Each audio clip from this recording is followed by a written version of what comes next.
Thank you so much for joining me today. I'm so excited you're here. Hey, take a moment right now and hit that share button. You see, friends help friends succeed. And we're going to talk today about the topic of what to do when somebody's powering over you. What to do in those situations that are emotionally charged and how to handle it. And I'm going to give you some steps to do that.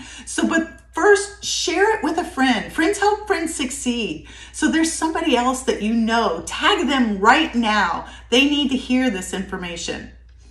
So we've all been in situations where somebody's been powering over us, where the situation is so emotionally charged and we don't know what to do. Many times they may take a power stance over us. I've been in a situation where I've had my bosses set me down and stand over me and hover over me, where I've had somebody set me in a chair lower than I am. Where they've created this physical space where they were towering over me, where they were overpowering me. But then I've also been in situations where people have been overpowering me in the conversation. And I want to give you some steps today to be able to deal with people who are overpowering you and you find yourself in this emotionally charged power struggle. How do you deal with it? So the first step is active listening. Really tune in and figure out what they are saying. Try to figure out the message that they're trying to give you. Sometimes I try with active listening to look at what their fear is, because once you can tap into their fear, you can connect with that. But active listening to what they're telling you. Then watch your tone of voice. Chris Voss calls it the late night DJ voice. You're lower. Your tone is low. It's slow. Make sure that you are giving the tone of voice that you want to. Put in pauses.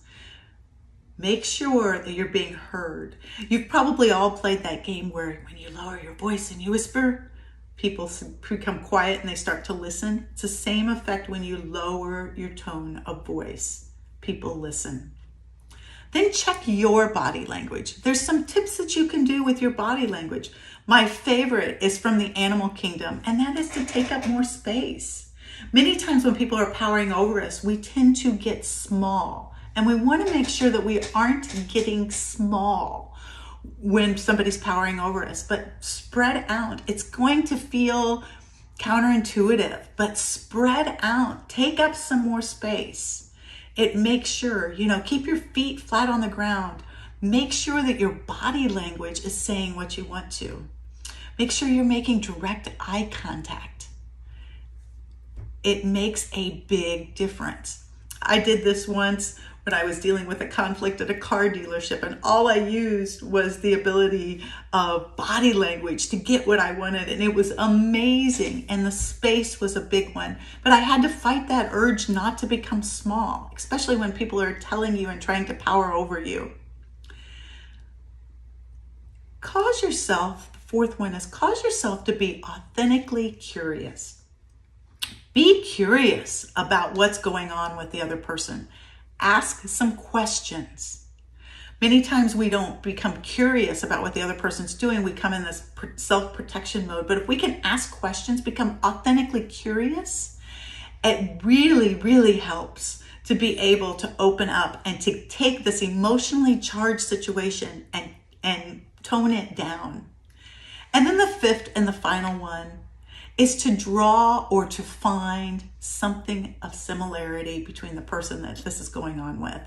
Specifically if it's around goals or values. If you can bring people back to the goal at hand, it makes a big difference. Saying the statement, we both want the best that's outcome that we can get here. Bringing them back to the similarity, especially if it's around goals and values, can create this atmosphere of commonality that happens with them, the similarity, and it kicks into gear with the other person to decharge them. So those are the 5 steps. Again, it's active listening, your tone of voice, your body language, being authentically curious, and finding a mutual similarity, especially around goals and values. If this has been helpful for you, if these 5 steps are something that you think you can use in an emotionally charged situation, I have a gift for you. And that gift is my book, my USA Today bestselling, or USA Today and Wall Street Journal bestselling book, Power Up, Power Down. It talks about how to deal with the power dynamics, the same ones we're talking about of when people are emotionally charged over you or they're overpowering you. This book was written as a guidebook, and I want to gift it to you. That's right, I want to gift it to you. So if you go to gailgift.com, GAILGIFT.com, you will be able to claim a free PDF copy of this book. All I'm asking is for a $1 processing fee. But that's not all you're going to get. You're going to get the PDF of my book, but you're also going to get a video teaching of me teaching you how to be liked by everybody. And then we're going to move into a 3-day challenge where we're going to talk about the words that you're using, your body language, and how to harness this personal power that you have around you at all times. This is a $997 value, and I'm gifting it to you for only a $1 processing fee. These are the soft skills that you've been looking for. It's the answers that you've been looking for to move you forward, to help you make more money, to get that promotion that you want. So please don't bypass it today, and make sure and share it with a friend. Friends help friends succeed, and I know there's somebody in your life who will also benefit from this free gift. Thank you so much for joining me today. Remember, you are an empowered individual, and when you have somebody emotionally charged over you,